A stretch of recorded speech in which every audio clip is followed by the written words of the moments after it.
Vi har sytt på remsan och har så stor öppning och långa ändar. Ska jag visa hur man skarvar.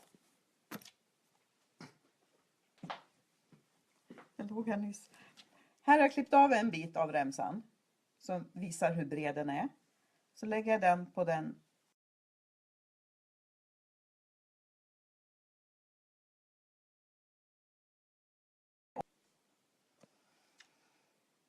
Då kör vi. De ska gå lika mycket omlott som remsan är bred. Så här har jag lagt den ovanpå. Och så lägger jag den här ovanpå där. Och så är jag brutal och klipper av precis där de går omlott.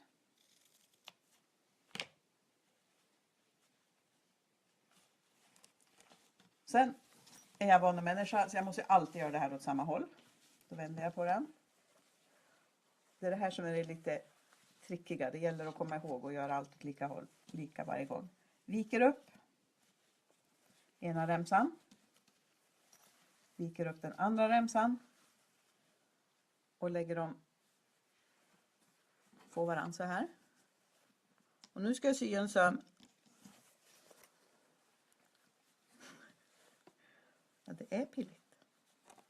Från det hörnet till det där hörnet. Markera. Dit. Och därifrån.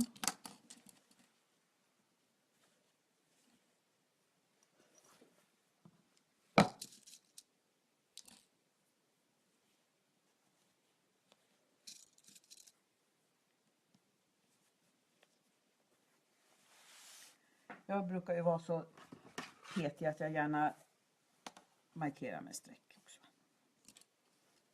Det blir rakt och fint. Så, där ska jag sy. Häng.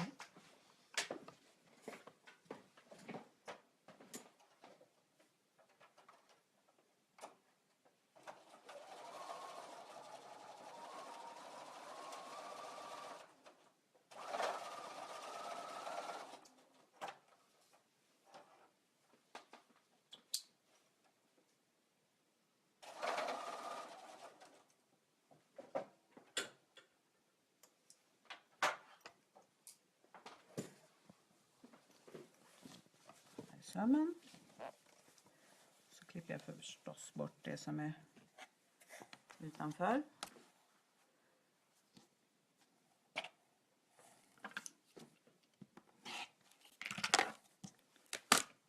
Så ska jag pressa sömsmånen öppen.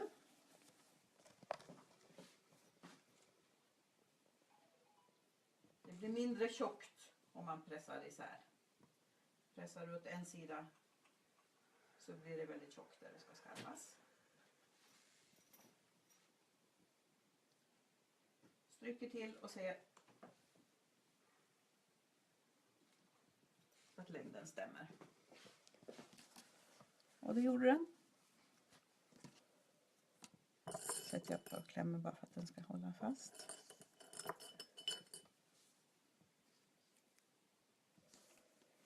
Så ska jag sy den sömmen också.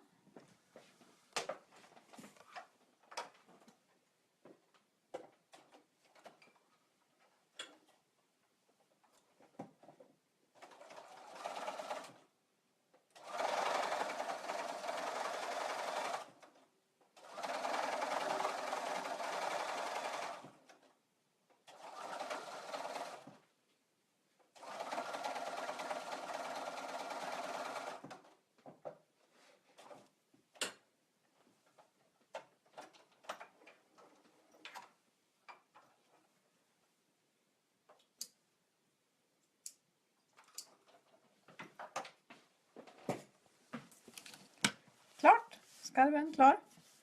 Så nu ska jag vika över det här till framsidan och sy runt. Och nu ska jag göra den variant som jag brukar göra och sy utan att nåla eller sätta klämmor först. Sätter bara ett par stycken där jag ska börja. Sen använder jag stiletton istället. Givetvis så kan du sätta klämmor hela vägen runt om du vill.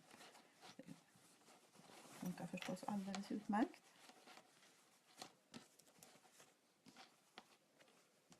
Så, nu kan du följa med.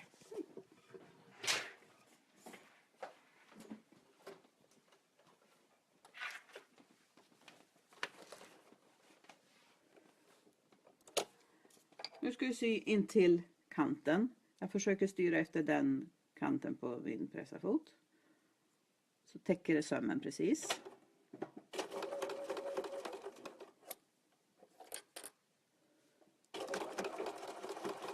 Stiletton hjälper till att hålla tyget på plats.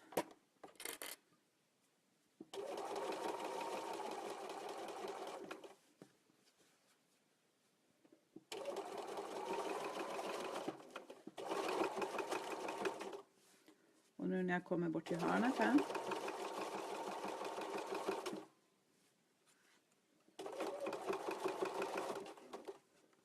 Så tar jag en liten bit i taget.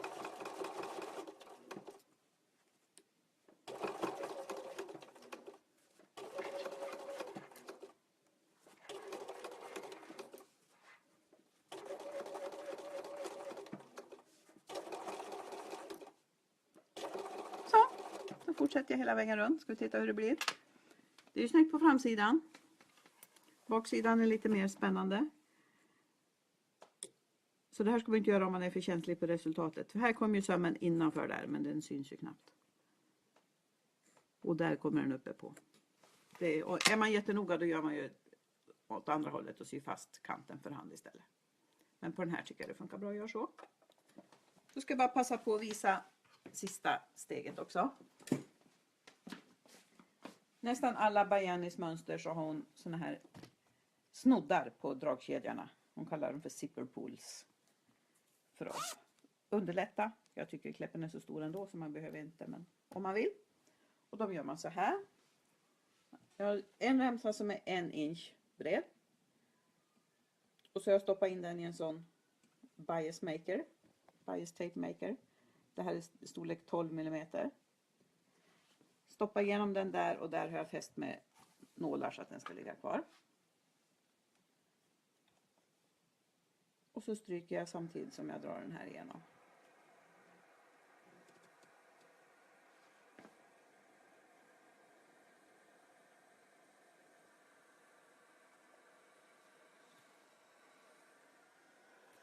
Så får man en remsa som är alldeles perfekt. En vanlig snedslå.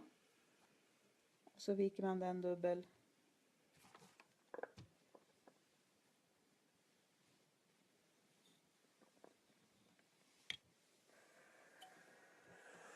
Och syr en söm på mitt på.